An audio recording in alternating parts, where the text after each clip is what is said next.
கண்ணியமிக்க முஃமினீன்களே, செல்போன் என்பது அல்லாஹ் தந்த ஒரு நிஅமத் என்றுதான் சொல்ல வேண்டும். மனிதர்களை விட்டும் பிரிக்க இயலாத ஒன்றாக ஆகிவிட்டது செல்போன். ஆண்கள், பெண்கள், சிறியவர்கள், பெரியவர்கள், வியாபாரிகள், விவசாயிகள், சாதாரணமானவர்கள், வசதி படைத்தவர்கள், யாரை விட்டும் பிரிக்க இயலாத அளவிற்குண்டான ஒரு கை என்று கூட சொல்லலாம். அந்த அளவிற்கு உலகத்தில் ஆகிவிட்ட ஒரு செல்போன். சில பேர்கிட்ட 1க்கு 2 வச்சிருக்கிறாங்க. 1 காணா போச்சுன்னா அது எங்க இருக்குன்னு தேடுறதுக்கு, இதை அடிச்சு தேடுறதுக்காக. அப்படி செல்போனுடைய ஒரு ஆதிக்கம் மனிதர்களிடத்தில் கூடிவிட்ட இந்த காலம், மனிதனுடைய அறிவால் பெற்ற பயன்பாடுகளிலே இந்த செல்போனும் ஒன்று. 1979 ஜப்பானில் தான் முதலாக செல்போன் கண்டுபிடிக்கப்பட்டது. ஆனால் இது பிரம்மாண்டமான ஆதிக்கமாகி 79 கண்டுபிடிக்கப்பட்டாலும் 80 மக்களுடைய பொது உபயோகத்திற்கு வந்துவிட்டது. கண்டுபிடிக்கப்பட்டு இவ்வளவு சீக்கிரம் மக்களுடைய பொது உபயோகத்திற்கு வந்த ஒன்றாக இந்த செல்போன் இருக்கிறது. இதிலே பல 100 நலவுகள் இருக்கிறது, இல்லை என்று சொல்லவில்லை. செல்போன்களினாலே பல 100 நலவுகள். இன்னும் சொல்ல போனால் அதற்கு உள்ள இருக்கக்கூடிய பயன்படுத்தப்படாத எத்தனையோ ஆப்புகள், செல்போன் வச்சிருக்கிறவங்களுக்கே கூட அதற்கு உள்ள இருக்கக்கூடிய எத்தனையோ ஆப்புகளை பயன்படுத்த தெரியல, பயன்படுத்தல.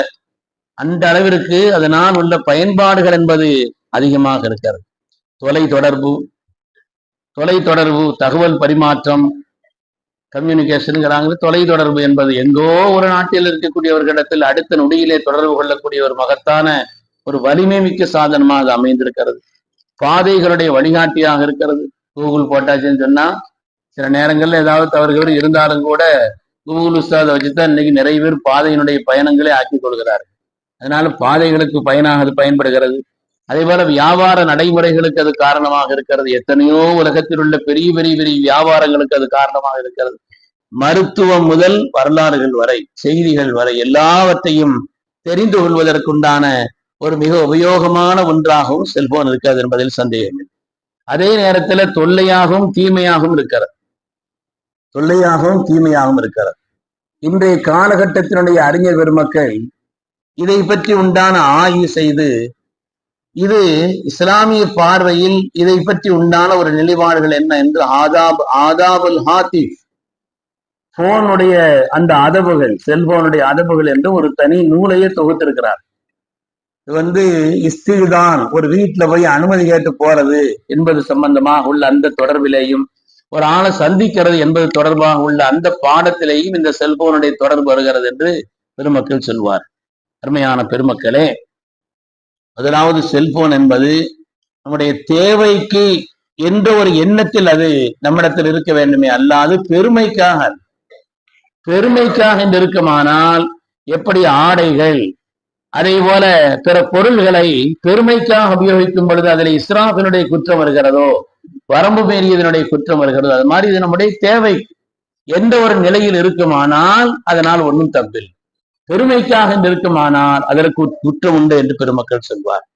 அதே போல அதை பிறருக்கு பயன்படுத்தும் பொழுது அதற்கு உண்டான ஆதாபுகள் இருக்குது. ஒரு பொருத்தமில்லாத நேரத்துல முதல்ல போன் பண்ணக்கூடாது. சாமத்தில் எழுந்திருச்சு போன் பண்ணிட்டு நல்லா இருக்கீங்களான்னு போன் பண்ணிட்டு வைக்கிறது. பொருத்தமில்லாத நேரத்தில் அதவல் இத்திசாலிபி அவுகாத்தன் கயிறு மனாசபா, பொருத்தமில்லாத நேரத்துல போன் அடிச்சு விசாரிக்கிறது, தேவையில்லாத தகவல் பரிமாற்றங்கள் செய்யறதுங்கிறது மார்க்கம் தடை செய்திருக்கிறது. அது நல்லதல்ல என்று சொல்லி காட்டுகிறது.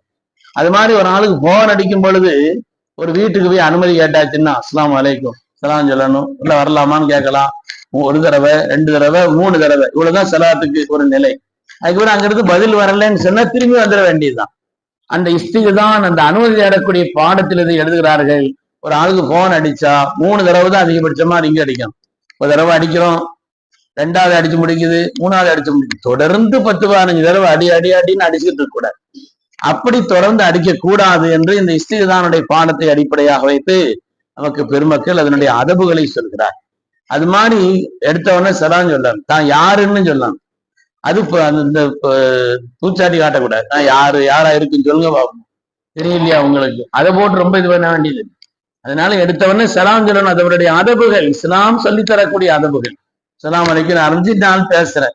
ஏற்கனவே அவருக்கு தெரியும், எடுத்த உடனே தெரியும். சில பேர் ஒரு ஆட்களுக்காண்டி தனி ரிங்டோனே வச்சிருக்கிறா.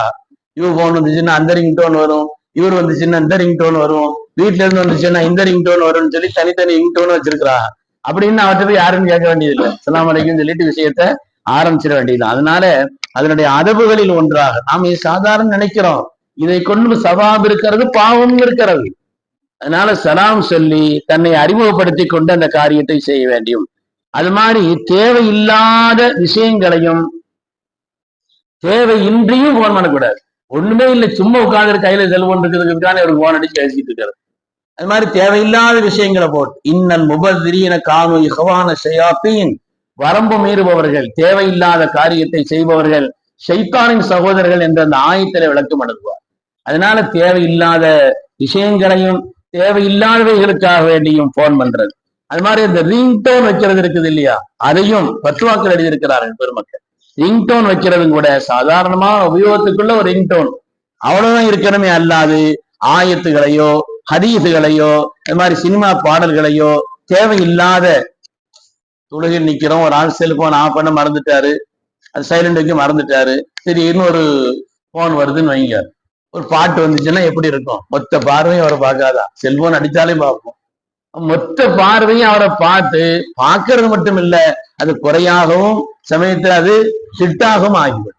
அதனால ரிங்டோன் வைக்கிறதுல கூட கவனம் இருக்கணும், மெசேஜ் அனுப்புறதுல கூட கவனம் இருக்கணும். சில பேர் திறந்தோற சலாம் போடுறது, அஸ்ஸலாமு அலைக்கும் மாதிரி சில ஆயத்துகளா எழுதி எழுதி அனுப்புறது. யாரு கேட்டாங்க? திறந்தோற ஆயத்துகளையா எழுதி எழுதி எழுதி அதனுடைய கண்ணியம் இல்லாத ஒரு நிலையில் ஆக்கிறது. ஹதீஸுடைய தேவை இருந்தால் கேட்டால் அது சம்பந்தப்பட்ட பரிமாற்றங்கள் இருக்க வேண்டுமே, அல்லாது தேவையில்லாது அதனுடைய கண்ணியத்தை குறைக்கக்கூடிய அளவிற்கு உண்டான அந்த செய்திகளை பரிமாற்றத்தையும் குறைக்க வேண்டும் என்று எழுதுகிறார். அது மாதிரி அது நல்ல காரியத்துக்காக மாத்திரம் பயன்படுத்தணும். தேவையில்லாத எத்தனை விஷயங்கள் இருக்குதுன்னு சொன்னாலும் கூட நல்ல காரியத்துக்காக வேண்டி மாத்திரம் பயன்படுத்தணும். பாவங்களில், தவறான செயல்களில், வீணான காரியங்களில், நம்முடைய நேரங்களை பாழாக்கக்கூடிய விதத்திலையும், அது மாதிரி பாவங்களை குற்றங்களை தேடித்தரக்கூடிய அதுக்கும் பயன்படுத்தலாம். சில பேர் அதுக்கும் போனே வச்சிருக்கலாம்.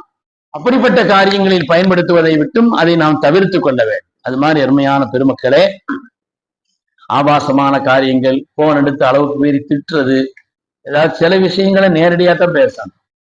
சில ரகசிய பரிமாற்றங்கள் இருக்கும், அது மாதிரி சில விஷயங்கள். ஏன்னா மூணாவது ஆளும் அதுல வெளியில வந்துச்சுனாலே, போன்ல பேச ஆரம்பிச்சாலே பதிவுகளுக்கும் அது மற்றவர்களுக்கு கேட்பதற்கு உண்டான ஒரு வாய்ப்பு இருக்குதுங்கிற காரணத்தினால தேவையான விஷயங்களை தான் பேசணும். பிடிக்காத அட்டை போட்டு திட்டி தீக்கிறது போன்ல.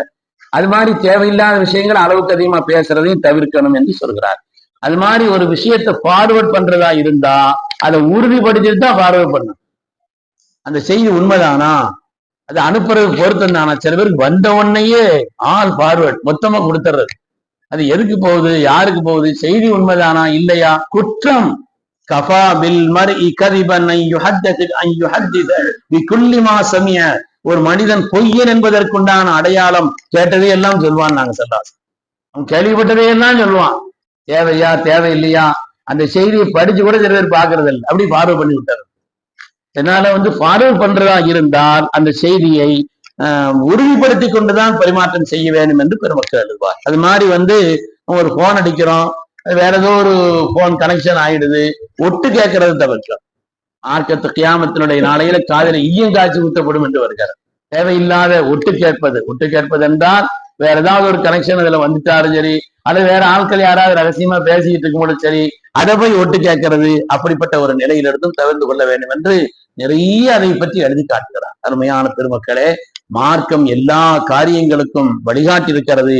நவீனம் வழங்கி உள்ள இந்த சாதனத்தையும் கூட பயனுள்ள வழிகளில் நாம் பயன்படுத்தினால் அதை கொண்டு நமக்கு சவாபு கிடைக்கப் பெறுகிறது என்பதிலேயும் சந்தேகம் இல்லை. அல்லாஹு தாலா அவனுடைய பொருத்தத்தை நம்முடைய ஒவ்வொரு சொற்கள், செயல்கள், எண்ணங்கள், அணுகுமுறைகள் ஒவ்வொன்றிலேயும் அல்லாஹு தாலா தன்னுடைய பொருத்தத்தை நமக்கு தந்தரல் புரிவானாக. தேவையில்லாத எல்லா விதமான காரியங்கள், வீணான காரியங்களிலிருந்தும் அல்லாஹ் நம்மை பாதுகாத்தருள்வானாக. ஆமீன் ஆமீன் யா ரப்பல் ஆலமீன். வாஹிரு தஅவானா அனில் ஹம்துலில்லாஹி ரப்பில் ஆலமீன். சுப்ஹானல்லாஹி வபிஹம்திஹி சுப்ஹானல்லாஹி வபிஹம்திஹி